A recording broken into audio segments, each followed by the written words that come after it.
পরদিন সকালে গ্রামের মানুষ বিলের জলে অদ্ভুত দৃশ্যটা দেখতে পেল।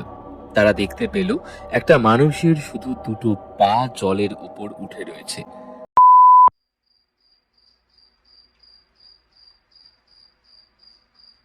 নন্দলাল গ্রামের পথ ধরে বাড়ির দিকে চলেছিল এক মনে। বাড়িতে ছোট্ট মেয়েটা একা একা রয়েছে। এতটা রাত হওয়ার কথা ছিল না নন্দলালের। আসলে পাশের গ্রামে তার বন্ধুর বাড়িতে আজ পুজো হয়েছে। সেই পুজোতে গ্রামের মানুষকে হাতে হাতে পরিবেশন করতে হয়েছে। সমস্ত কাজ সেরে নিজের খাওয়া দাওয়া করে মেয়েটার জন্য খাবার তুলে নিয়ে বেরোতে বেরোতে সন্ধে গড়িয়ে রাত নেমে এসেছে খানিকটা। তার মধ্যে শুরু হয়েছিল বৃষ্টি। বারবার করে নবারুণ নন্দলালকে বলেছিল রাতটা তার বাড়িতে থেকে যেতে। যদিও নন্দলাল মেয়েকে বলেছিল তার ফিরতে দেরি হলে পাশের বাড়িতে থাকতে। এত রাতে একটা মেয়ে একা বাড়িতে থাকবে তা তো ঠিক কথা নয়। কিন্তু নন্দলাল জানে মেয়েটা তার আসার পথ চেয়ে বসে থাকবে। যতক্ষণ না সে বাড়ি ফিরছে ততক্ষণ চিন্তায় চিন্তায় মেয়েটার দুটো চোখে ঘুম নেমে আসবে না। আর হবে নাই বা কেন? জন্মের মাত্র 2 বছর পরেই সে নিজের মাকে হারিয়েছে। তারপর থেকে তার মা বাবা সবকিছুই যে নন্দলাল। গ্রামের মানুষ নন্দলালকে বুদ্ধি দিয়েছিল আর একটা বিয়ে করার। বয়সী বা কত তার? মাত্র 45 এসে ঠেকেছে। তাই এই বয়সে আরেকবার বিয়ে করাই যায়। ঘরে বউ এলে মেয়ের দেখাশোনা ভালোভাবে হবে, আর নন্দলাল এই সমস্ত চিন্তা থেকে মুক্তিও পাবে। না হলে সারাদিন মাঠের কাজ করা, তারপর বাড়ি ফিরে মেয়ের দেখাশোনা করা। যতই মেয়ে বড় হোক না কেন, সে তো বাবা মায়ের কাছে সেই এক রতি থাকে সব সময়। নন্দলাল গ্রামের কারোর কথাই শোনেনি, আর শুনবেই বা কেন? ওই যে পাড়ার জগাই দ্বিতীয়বার বিয়ে করলো যখন, তারপর তার প্রথমবারের ছেলেটাকে দ্বিতীয়বারের বউ কি খেদানি না দেয়। জগাই যেন সবকিছু দেখেও চুপ করে থাকে, কিচ্ছু বলে না। নন্দলাল ও সমস্ত পারবে না। তার মেয়ের গায়ে কেউ হাত দিয়েছে কিংবা তাকে মুখ ঝামটা দিয়েছে, তা নন্দলাল কখনোই সহ্য করে না। বড় আদরের মেয়ে তার। মেয়েটাও তার বাবাকে ছাড়া খাবে না, তাকে ছাড়া ঘুমোবে না। বয়স দেখতে দেখতে 13 বছর হয়ে গেছে, আর কিছুদিন পরেই তাকে বিয়ে দিতে হবে। অথচ এখনো বিছানায় বাবার এক পাশে ঘেঁষে ঘুমিয়ে থাকবে। নন্দলাল মাঝে মাঝে রাতের বেলা ঘুম ভেঙে উঠে মেয়ের মাথায় হাত বুলিয়ে দেয় আর চোখের জল ফেলে। আহারে, রাজকন্যার মতো মেয়েটা তার। অথচ দেখো, কালি ঝুলি মেখে ঘরের সমস্ত কাজ করতে করতে চেহারাটা কেমন যেন কালচে পানা হয়ে গেছে। যতবারই মেয়ের কথা মনে পড়েছিল ততবারই যেন দ্রুত পা চালাচ্ছিল নন্দলাল। যে করেই হোক তাড়াতাড়ি বাড়ি ফিরতে হবে। এদিকে আকাশের অবস্থাটাও ভালো না, তা সেটা জানে নন্দলাল। এইসব ভাবতে ভাবতেই সে গ্রামের মধ্যে ঢুকে পড়েছিল। কয়েকটা বাড়ি পেরিয়ে ওই যে ছোট বিল রয়েছে, সেই বিলটাকে এক পাশে বেড় দিয়ে গেলেই কয়েকটা বাড়ির পরেই নন্দলালের বাড়ি। নন্দলাল থমকে দাঁড়িয়ে পড়ল। তার এক হাতে একটা কাপড়ের ব্যাগ, এর মধ্যে তার মেয়ের জন্য দুটো প্রসাদ আর খাবার দাবার নেওয়া, অন্য হাতটা ফাঁকা। নন্দলাল চোখে কিন্তু সামান্য কম দেখে। রাত হলেই নন্দলাল ভালোভাবে কোনো কিছুই দেখে উঠতে পারে না। তবুও পথ চলতে নন্দলালের কোনো অসুবিধাই হচ্ছিল না। এবার শব্দটা কানে আসতেই কেমন যেন থমকে দাঁড়িয়ে পড়ে সে। ভালো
মুখ হাঁ করে নিঃশ্বাস নিতে লাগলো, তারপর আবার ঢোক দিল।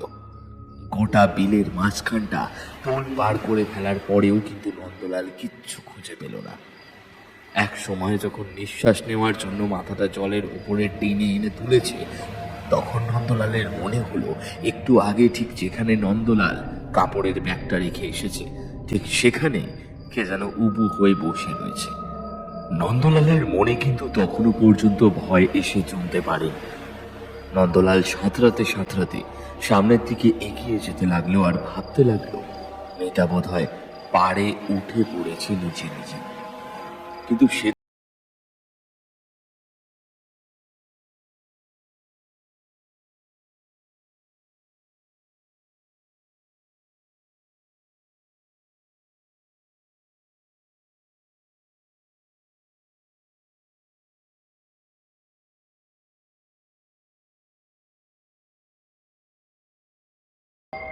আর ঠিক তখনই আশপাশ থেকে একটা হাসির শব্দ শোনা যেতে লাগলো।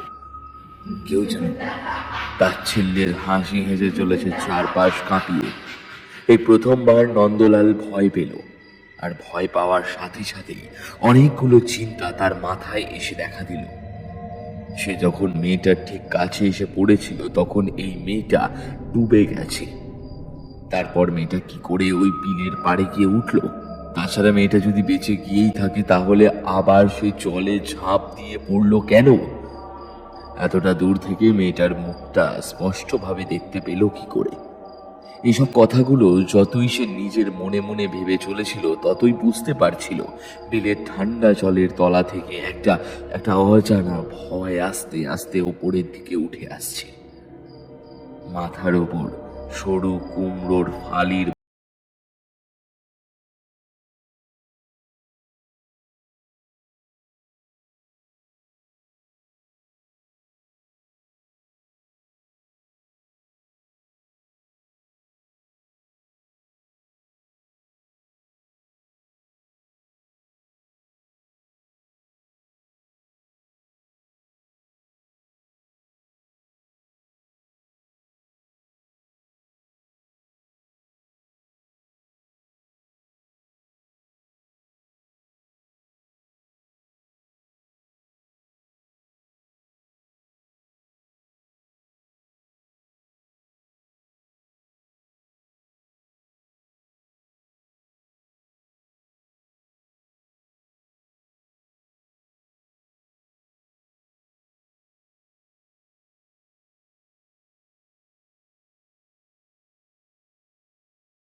টগর, টগর আমি এখানে। এই দেখ, এই দেখ, এই দেখ আমি এখানে।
ছিল, কিন্তু তাহলে সে এখনো বাড়িতে গিয়ে পৌঁছলো না কেন? নন্দলালের মেয়ে টগর কাঁদতে কাঁদতে শিউলির মায়ের কোলের ওপর ঘুমিয়ে পড়েছিল। ঘুমের মধ্যেই সে কেমন যেন বারবার ফুঁপিয়ে উঠছিল আর বলছিল, বাবা, বাবা, কোথায় গেলে তুমি বাবা? ও বাবা, কোথায় গেলে তুমি বাবা? ও বাবা। ঘুমন্ত টগরকে যে ওভাবে কাঁদতে দেখছিল তারই বুকের ভেতরটা যেন কেঁপে উঠেছিল। কিন্তু নন্দলালের মৃতদেহটা যখন পাওয়া গেল তখন সব পরিষ্কার হয়ে গেল। তবে নন্দলাল এত রাতে বিলের জলে কেন নেমেছিল সেটাই কেউ বুঝতে পারল না। গ্রামের কেউ কেউ বলল নন্দলাল বোধহয় একা বিলের জলে নামেনি, তাকে কেউ ওই বিলের জলে টেনে নিয়ে গিয়ে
বৃষ্টির রাতে এক পথিক এসে পড়ল ওই বিলের কাছে। পথিক আসলে যাবে পাশের গ্রামে। 2 গ্রাম দূর থেকে এসে সে যাত্রা শুরু করেছে। পাশের গ্রামে এক যাত্রাপালার উৎসব রয়েছে কাল। সকাল সকাল গিয়ে পৌঁছবে বলে আগের দিন বেরিয়ে পড়েছে।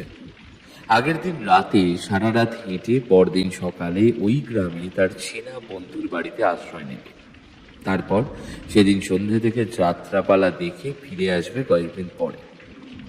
গ্রামের মানুষদের কাছে রাতের অন্ধকারে হাঁটা পথটা খুব কঠিন কাজ নয়, কিন্তু এই গ্রাম থেকে তার সন্ধ্যের আগেই বেরিয়ে পড়ার কথা ছিল, কিন্তু কোনো একটা কারণে তার বেরোতে দেরি হয়েছিল এবং মাঝপথে বৃষ্টির হাতে পড়ে তাকে থামতেও হয়েছিল। তাই বিলের কাছে যখন এসে পড়ল তখন রাত বেশ হয়ে গেছে। বিলের কাছে আসতেই তার মনে হলো বিলের জলের কাছে কেউ যেন একটা অন্ধকারে উবু হয়ে বসে কিছু একটা করছে। এত রাতে অন্ধকার জলের কাছে উবু হয়ে বসে রয়েছে, চোর নয় তো? কথাটা মনে হতেই পথিকের বুকের ভেতরটা কেমন যেন কেঁপে উঠল। তার পাঞ্জাবির পকেটে বেশ কিছু টাকা পয়সা রয়েছে। পাশের গ্রামের বন্ধু তার কাছে কিছু টাকা পায়, এই টাকা দিয়ে সে ঋণ শোধ দেবে। কিন্তু ওইভাবে অন্ধকারে একজনকে বসে থাকতে দেখে তার কেমন যেন মনে ভয় হলো। গ্রামের দিকে ডাকাতের কথা সে শুনেছে, এ আবার ডাকাত নয় তো?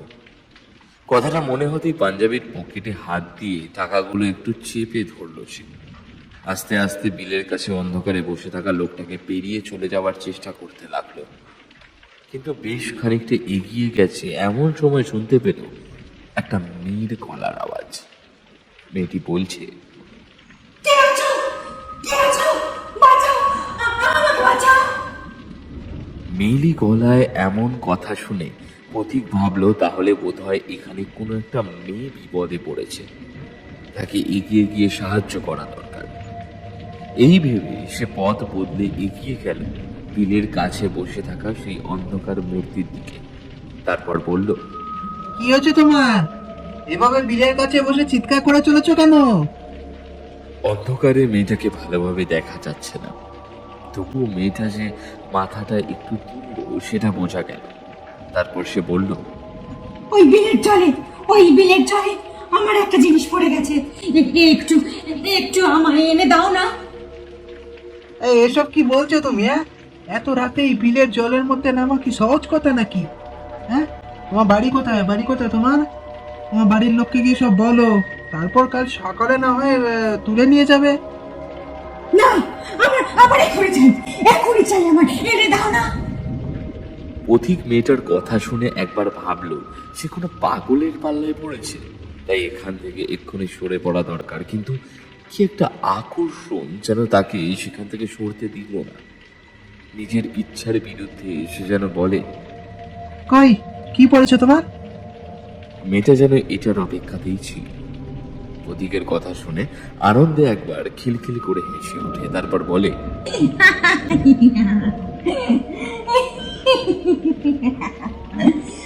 ওই যে ওই জলের কাছে দেখো, বেশি রয়েছে, এনে দাও না আমায়। অন্ধকারে তো ভালো করে বোঝা যাচ্ছে না, ওটা কি বলো তো? অন্ধকারে জলের মধ্যে কি ভেসে যাচ্ছে সেটা বোঝা সহজ কাজ নয়। তবুও পথিক যেন দেখতে পেয়েছিল বিলের জলে অন্ধকারের মধ্যে কি যেন একটা ভেসে যাচ্ছে।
যদিও পুলিশ থাকতো তাও এখান থেকে হয়তো 5-6 গ্রাম দূরে।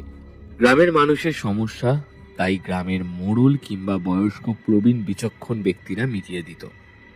তেমনি এই গ্রামে এক ব্যক্তি হলো শক্তিপদ, যে গ্রামের মোড়ল নয়, তবে তার বয়স অনেক হয়েছে। একসময় সে গোটা গ্রামের মানুষজনের দুঃখ দুর্দশা আপদ বিপদে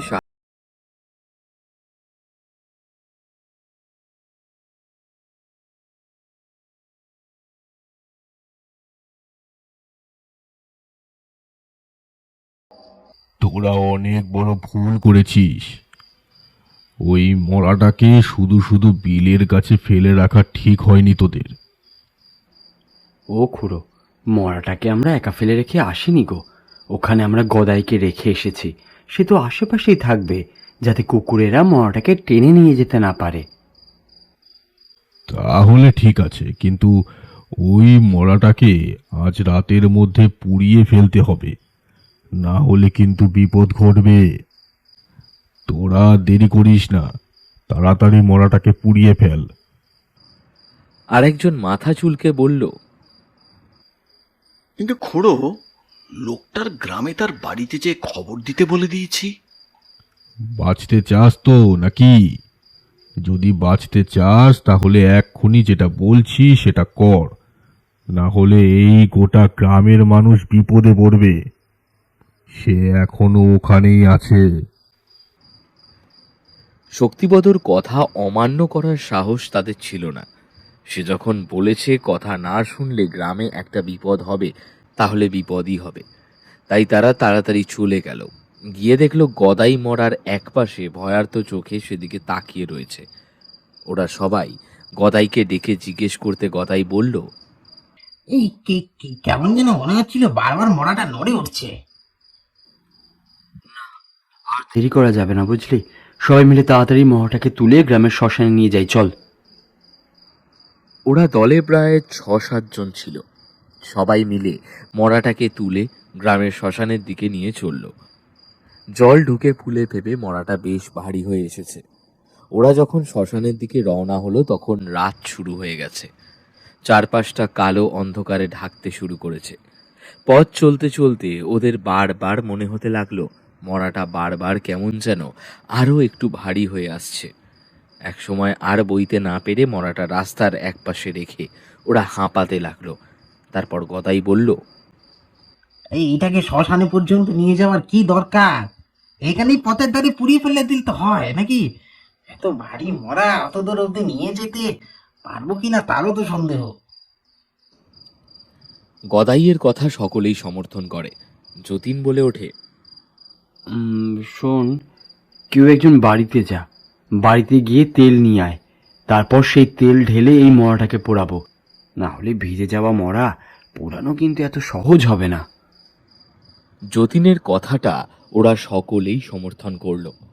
তাই মরাটা রাস্তার একপাশে জঙ্গলের কাছে রেখে একজন গ্রামে চলে গেল মাটির তেল আনতে। ওরা সকলেই মরার একপাশে বসে রইল। গদাই বলে উঠল, আমার কি মনে হয় বলতো? আমার মনে হচ্ছে এই লোকটা এই বিলের কাছে নিচে থেকে যায়নি, জানিস? সেই নন্দলালের কথা তোদের মনে আছে তো? হ্যাঁ, নন্দলালই বিলের জলে মরেছিল। এই লোকটা বোধহয় কিছু একটা দেখে বিলের কাছে গিয়েছিল। তাহলে শক্তিপদ খুড়ো কি এটাই বলতে চেয়েছিল? সে কি বুঝতে পেরেছিল ওই বিলের কাছে কিছু একটা হয়ে চলেছে, তাই মরাটা তাড়াতাড়ি পুড়িয়ে দিতে বলল? কারোর মুখে কোনো কথা নেই। ওরা হাতে করে লণ্ঠন এনেছিল। গ্রাম থেকে খানিকটা বাইরের দিকে ওরা চলে এসেছে এতক্ষণে। যে তেল আনতে গেছে তার আসতে বেশ খানিকটা সময় লাগবে। ওরা নিজেদের মধ্যে বসে গল্প করতে লাগলো। একজন মরাটার কাছে রইল, কারণ শক্তিপদ খুড়ো বারবার বলে দিয়েছে মরা যেন রাতের অন্ধকারে একা না থাকে, তার কাছে যেন কেউ না কেউ থাকে। নিজেদের মধ্যে গল্প করতে করতে ওরা বুঝতে পারল আকাশটা কালো মেঘে ঢেকে আসতে শুরু করেছে। তাড়াতাড়ি মরা পোড়ানোর কাজটা করতে না পারলে বড্ড দেরি হয়ে যাবে। কিন্তু নন্দলাল প্রথমে, তারপর এই অজানা অচেনা লোকটা, দুজনের ওভাবে বিলের মধ্যে মারা যাওয়ার সত্যি যে সাধারণ কিছু নয় সেটা যেন ওরা বুঝতে পারছিল। চাপা গলায় একজন বলল, এই বিলের মধ্যে আসলে কি আছে বলো তো? আমরা তো কখনোই কিছু দেখিনি। তাহলে প্রথমে নন্দলাল, আর তারপর এই লোকটা। আমার মনে হয় নেশা ভান করেছিল, তারপর বিলের সামনে দিয়ে যেতে যেতে বিলে পড়ে গেছে। যতীনের গলাটা কেমন যেন গম্ভীর আর শক্ত শোনালো। সে বলল, এই লোকটার কথা আমি জানি না, কিন্তু নন্দলাল নেশাভান কিছুই করতো না, সেটা তো তোরাও জানিস। নন্দলালকে তো কেউ কখনো সামান্য মাত্র নেশাটুকু করতে দেখেনি, তাহলে সে মরল কিভাবে? শক্তিপদ খুঁড়ো ওই বিলের ব্যাপারে অনেক কিছুই জানে, কিন্তু আমাদের কিছু বললো না, দেখলি? বলেনি আমাদের ভালোর জন্য, তাহলে আর ভয়ে মহারানী তোরা পোড়াতে যেতে পারতিস না? ওরা যেখানে বসেছিল সেখান থেকেই পথটা গেছে শ্মশানের দিকে, আর অনেক দূর গিয়ে সেই পথটা ভাগ হয়ে গেছে পাশের গ্রামে। ওদের সবার অলক্ষ্যে একজন ওদের আশেপাশের একটা বড় গাছের ওপর বসে লক্ষ্য রেখে চলেছিল ওদের দিকে। ওরা মাঝে মাঝে গাছের দিকে তাকাচ্ছিল বটে, কিন্তু কাউকে দেখতে পাচ্ছিল না। যে তেল আনতে গেছিল তার ফেরার নাম নেই, অথচ আকাশের কালো মেঘটা বাড়তে শুরু করেছে। একটা শোঁ শোঁ হাওয়া ওদের মাথার ওপর দিয়ে চলে যাচ্ছে। সেই হাওয়াটা মাঝে মাঝেই আশেপাশের ঝোপগুলোকে নাড়িয়ে দিচ্ছে। বসে থাকতে থাকতে এক সময় বিরক্ত হয়ে যতীন বলে উঠল, ধ্যাৎ, না, এভাবে তো আর বসে থাকা যায় না। কি করা যায় বলতো? মাটির তেল নিয়ে আসতে এত সময় লাগে? কেউ কিছুই বুঝতে পারছে না, তবে যতীন বুঝতে পারছিল আশেপাশে বসে থাকা সকলেই আস্তে আস্তে কেমন যেন একটা অজানা অচেনা ভয় পেতে শুরু করেছে। যতীনের বুকের ভেতরটা যে মাঝে মাঝে কেঁপে উঠছিল না তা নয়, তবে শক্তিপদ খুড়ো যখন নিজেই বলেছে মরাটা পুড়িয়ে দিয়ে আসতে, তখন তাদের সে কাজটা করতেই হবে। এক সময় কাউকে আসতে দেখা গেল গ্রামের পথ দিয়ে।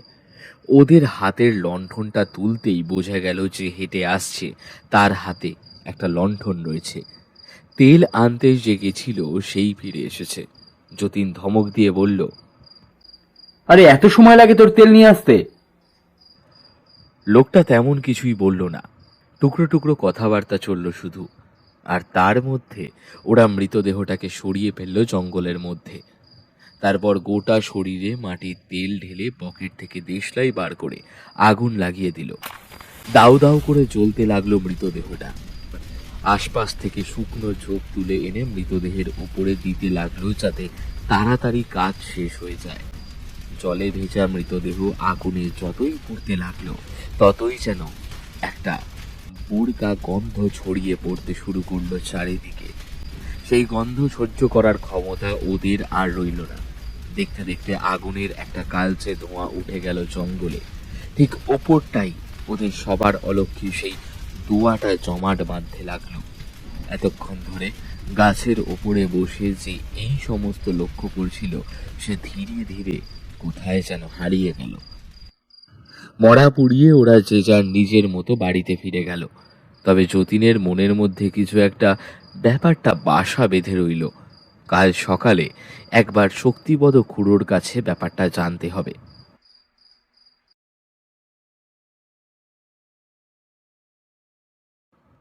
পরদিন সকালে অনেক কাজে যতীন আটকা পড়ে রইল। খুড়োর বাড়িটা গ্রামের পশ্চিম দিকে। খুড়োর বাড়ির পেছনের দিক থেকে শুরু হয়েছে পাকা ধানের জমি। যতীন নিজের কাজ ছেড়ে সন্ধ্যের দিকে খুড়োর বাড়ি চলল। দেখতে পেল পুরো অন্ধকারে দাওয়ার উপরে বসে খুড়ো খুক খুক করে কেসে চলেছে। যতীন বাড়ির মধ্যে ঢুকতে ঢুকতেই বলল, কি ব্যাপার খুড়ো, এই একদম ঘর অন্ধকার করে বসে রয়েছো কেন? দেখতে দেখতে 3 শেষ হয়ে এককালে গিয়ে ঠেকেছে, আর আলো চোখে ভালো লাগে না, এই আধারই বেশ। তাছাড়া চোখেও তো এখন ভালো করে দেখি না, তাই আধার করে বসে রয়েছি। হ্যারিকেন জ্বালানো হয়নি, হ্যারিকেন জ্বালালেই তো তেল পুড়বে, তেল তো আর কেউ মাগনা দিয়ে যাবে না,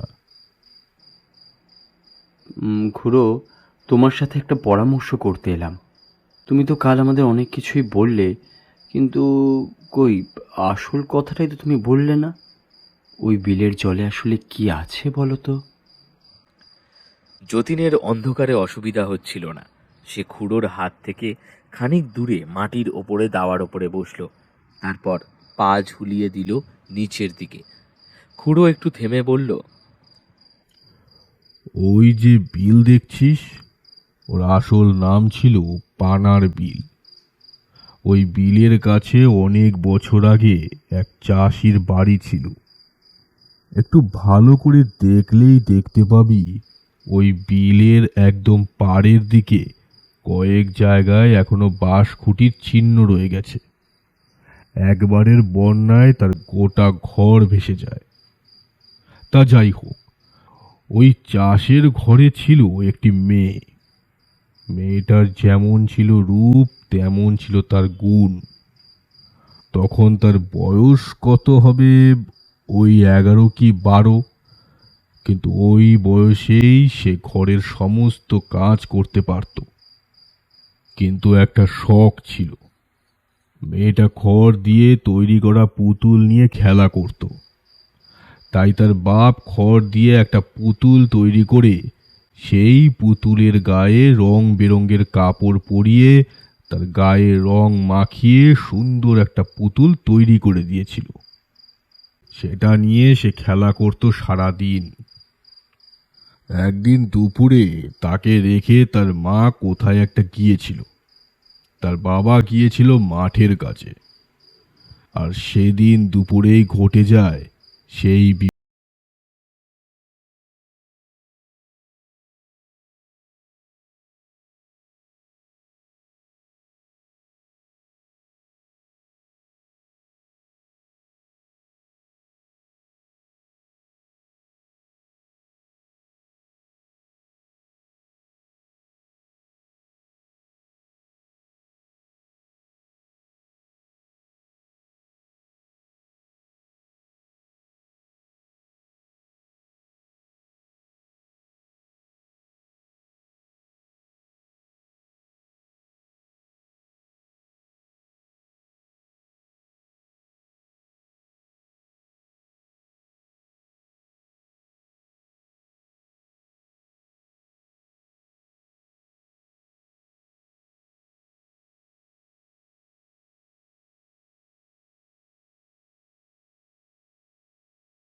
ঘরের মধ্যে কুজোতে জল রয়েছে, কাশির বেগটা বেড়েছে আমার।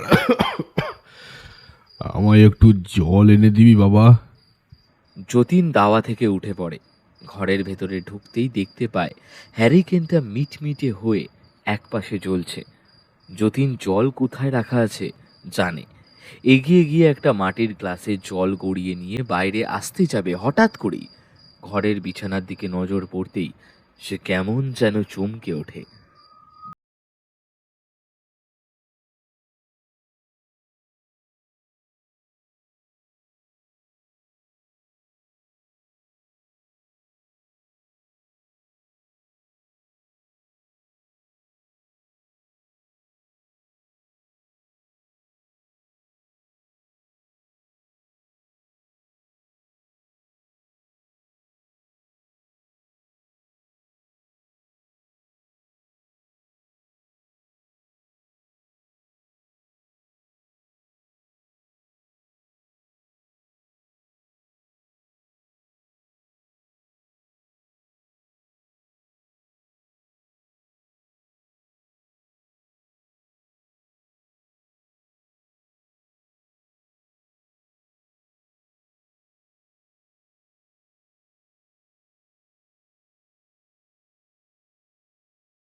ঘরে ঢুকতে পারল না, তার আগে জ্ঞান হারিয়ে লুটিয়ে পড়ল।